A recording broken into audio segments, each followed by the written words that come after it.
Assalamualaikum warahmatullahi wabarakatuh, sahabat yang beriman. Kali ini, kita akan menelusuri sebuah kisah yang mengandung pelajaran berharga tentang rendah hati dan ketabahan dalam menghadapi godaan dunia. Mari kita bersama-sama menjelajahi kisah Nabi Daud alaihissalam, seorang nabi yang tidak tamak dengan kekuasaan. Diceritakan ketika Raja Talut Raja Bani Israel mengerahkan orang supaya menjadi tentara dan menyusun tentara rakyat untuk berperang melawan bangsa Palestina, Daud bersama dua orang kakaknya diperintahkan oleh ayahnya untuk turut berjuang dan menggabungkan diri ke dalam barisan tentara Talut. Khusus kepada Daud sebagai anak yang termuda di antara tiga bersaudara, ayahnya berpesan agar ia berada di barisan belakang dan tidak boleh turut bertempur. Ia ditugaskan hanya untuk melayani kedua kakaknya yang harus berada di barisan depan, membawakan makanan dan minuman serta keperluan-keperluan lainnya bagi mereka. Di samping ia harus dari waktu ke waktu memberi laporan kepada ayahnya tentang jalannya pertempuran dan keadaan kedua kakaknya di dalam medan perang. Ia sesekali tidak diizinkan maju ke garis depan dan turut bertempur, mengingat usianya yang masih muda dan belum ada pengalaman berperang sejak ia dilahirkan. Akan tetapi ketika pasukan Talut dari Bani Israel berhadap-hadapan dengan pasukan Jalut dari bangsa Palestina, Daud lupa akan pesan ayahnya tatkala mendengar suara Jalut yang nyaring dengan penuh kesombongan menentang mengajak berperang, sementara para ksatria perang Bani Israel berdiam diri sehingga api rasa takut menghinggap di hati. Ia secara spontan menawarkan diri untuk maju menghadapi Jalut dan terjadilah pertempuran antara mereka berdua yang berakhir dengan terbunuhnya Jalut.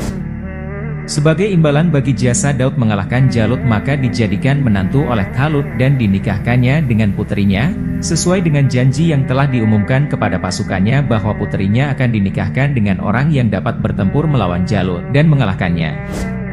Di samping ia dipungut sebagai menantu, Daud diangkat pula oleh Raja Talut sebagai penasihatnya dan orang kepercayaannya. Ia disayang, disanjung dan dihormati serta disegani bukan saja oleh mertuanya bahkan oleh seluruh rakyat Bani Israel yang melihatnya sebagai pahlawan bangsa yang telah berhasil mengangkat keturunan serta derajat Bani Israel di mata bangsa-bangsa sekelilingnya. Suasana keakraban, saling sayang dan saling cinta yang meliputi hubungan sang menantu Daud dengan sang mertua Talut tidak dapat bertahan lama. Pada akhirnya Daud merasa bahwa ada perubahan dalam sikap mertuanya terhadap dirinya. Muka manis yang biasa ia dapat dari mertuanya berbalik menjadi muram dan kaku, kata-katanya yang biasa didengar lemah lembut berubah menjadi kata-kata yang kasar dan keras. Bertanya ia kepada diri sendiri gerangan, apakah kiranya yang menyebabkan perubahan sikap yang mendadak itu? Adakah hal-hal yang dilakukan yang dianggap oleh mertuanya kurang layak, sehingga menjadikan ia marah dan benci kepadanya? Ataukah mungkin hati mertuanya termakan oleh hasutan dan fitnah orang yang sengaja ingin merusak suasana harmoni dan damai di dalam rumah tangganya? Bukankah ia seorang menantu yang setia dan taat kepada mertua dan telah memenuhi tugasnya dalam perang dengan sebaik-baiknya? Dan bukankah ia selalu tetap bersedia mengorbankan jiwa raganya untuk membela dan mempertahankan kekekalan kerajaan mertuanya? Daud tidak mendapat jawaban yang memuaskan atas pertanyaan-pertanyaan yang melintasi pikirannya itu.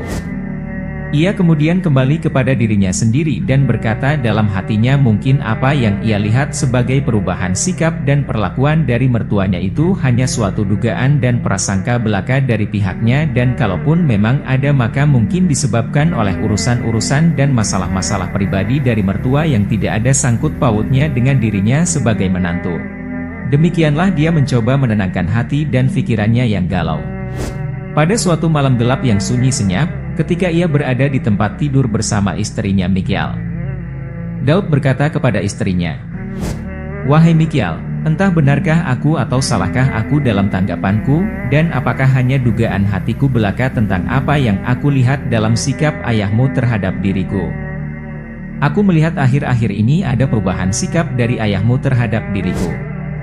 Ia selalu menghadapi aku dengan muka muram dan kaku tidak seperti biasanya. Kata-katanya kepadaku tidak selemah lembut seperti dulu. Dari pancaran pandangannya kepadaku aku melihat tanda-tanda antipati dan benci kepadaku. Ia selalu menggelakkan diri dari duduk bersama aku dan berbincang-bincang sebagaimana dahulu ia lakukan bila ia melihatku berada di sekitarnya." Michal menjawab seraya menghela nafas panjang dan mengusap air mata yang terjatuh di atas pipinya. Wahai suamiku, aku tidak akan menyembunyikan sesuatu darimu dan sesekali tidak akan merahasiakan hal-hal yang sepatutnya engkau ketahui. Sesungguhnya sejak ayahku melihat bahwa keturunanmu makin naik di mata rakyat, dan namamu menjadi pembicaraan yang disanjung-sanjung sebagai pahlawan dan penyelamat bangsa, ia merasa iri hati dan khawatir bila pengaruhmu di kalangan rakyat makin meluas, dan kecintaan mereka kepadamu makin bertambah. Hal itu akan dapat melemahkan kekuasaannya dan bahkan mungkin mengganggu kewibawaan kerajaannya. Ayahku walau ia seorang mukmin dan berilmu dan bukan dari keturunan raja yang menikmati kehidupan yang mewah, menduduki yang empuk dan merasakan manisnya berkuasa. Orang selalu mengiyakan kata-katanya, melaksanakan segala perintahnya dan membungkukkan diri jika menghadapinya. Ia khawatir akan kehilangan itu semua dan kembali ke tanah ladangnya dan usaha ternaknya di desa. Karenanya ia tidak menyukai orang menonjol yang dihormati dan disegani rakyat, apalagi dipuja-puja dan dianggapnya pahlawan bangsa seperti engkau. Ia khawatir bahwa engkau sewaktu-waktu dapat merenggut kedudukan dan mahkotanya dan menjadikan dia terpaksa kembali ke kehidupannya yang lama. Wahai suamiku, Mikiel meneruskan ceritanya, aku mendapat berita bahwa ayahku sedang memikirkan suatu rencana untuk menyingkirkan engkau dan mengikis habis pengaruhmu di kalangan rakyat. Dan walaupun aku masih meragukan kebenaran berita itu, aku rasa tidak ada salahnya jika engkau dari sekarang berlaku waspada dan hati-hati terhadap kemungkinan terjadi hal-hal yang malang bagi dirimu. Daud merasa heran dengan kata-kata istrinya itu, lalu ia bertanya kepada dirinya sendiri dan kepada istrinya. Mengapa terjadi hal yang sedemikian itu? Mengapa kesetiaanku diragukan oleh ayahmu, padahal aku dengan jujur dan ikhlas hati berjuang di bawah benderanya, menegakkan kebenaran dan memerangi kebatilan serta mengusir musuh ayahmu? Talut telah dimasuki godaan iblis yang telah menghilangkan akal sehatnya serta mengaburkan jalan pikirannya. Kemudian Daud dan istrinya pun beristirahat selesai mengucapkan kata-kata itu. Pada esok harinya Daud terbangun oleh suara seorang pesuruh raja yang menyampaikan panggilan dan perintah kepadanya untuk segera datang menghadap. Berkata sang raja kepada Daud yang berdiri tegak di hadapannya. Hai Daud, pikiranku belakangan ini sangat terganggu oleh sebuah berita yang sangat memusingkan. Aku mendengar bahwa bangsa Kan'an sedang menyusun kekuatannya dan mengerahkan rakyatnya untuk datang menyerang dan menyerbu daerah kita. Engkaulah harapanku satu-satunya, hai Daud, kamulah yang akan dapat menangani urusan ini, maka ambillah pedangmu dan siapkanlah peralatan perangmu. Pilihlah orang-orang yang engkau percayai di antara tentaramu, dan pergilah serbu mereka di rumahnya sebelum mereka sempat datang kemari. Janganlah engkau kembali dari medan perang kecuali dengan membawa bendera kemenangan atau dengan jenazahmu dibawa di atas bahu orang-orangmu. Talut hendak mencapai dua tujuan sekaligus dengan siasatnya ini. Ia hendak menghancurkan musuh yang selalu mengancam negerinya dan bersamaan dengan itu mengusir Daud dari atas buminya, karena hampir dapat dipastikan bahwa Daud tidak akan kembali selamat dan pulang hidup dari medan perang kali ini. Siasat yang mengandung niat jahat dan tipu daya Talut itu bukan tidak diketahui oleh Daud. Ia merasa ada udang di balik batu dalam perintah Raja Talut itu kepadanya, namun ia sebagai rakyat yang setia dan anggota tentara yang berdisiplin, ia menerima dan melaksanakan perintah itu dengan sebaik-baiknya tanpa mempedulikan atau memperhitungkan akibat yang akan menimpa dirinya.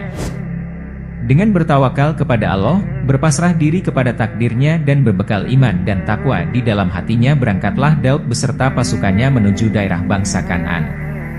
Ia tidak luput dari lindungan Allah yang memang telah menyuratkan dalam takdirnya mengutus Daud sebagai nabi dan rasul. Maka kembalilah Daud ke kampung halamannya beserta pasukannya dengan membawa kemenangan gilang gemilang. Kedatangan Daud kembali dengan membawa kemenangan diterima oleh Talut dengan senyum dan tanda gembira yang dipaksakan oleh dirinya.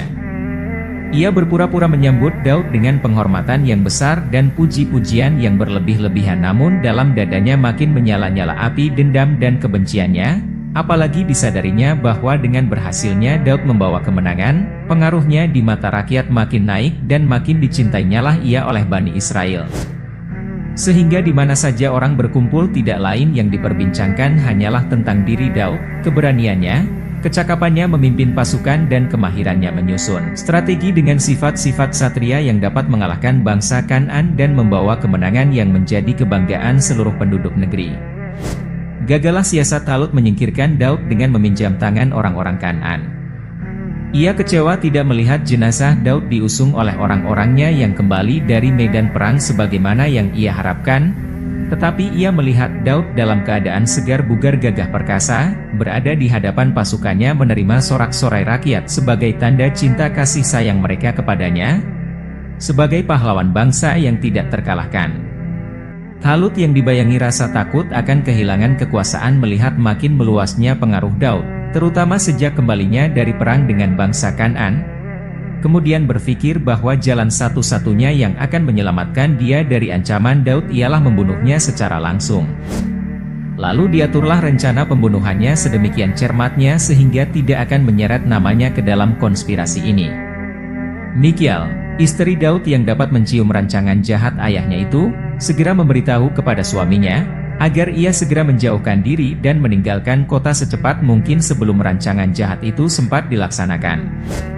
Maka keluarlah Daud memenuhi anjuran istrinya yang setia itu meninggalkan kota di waktu malam gelap dengan tiada membawa bekal kecuali iman di dada dan kepercayaan yang teguh yang akan pertolongan Allah dan rahmatnya.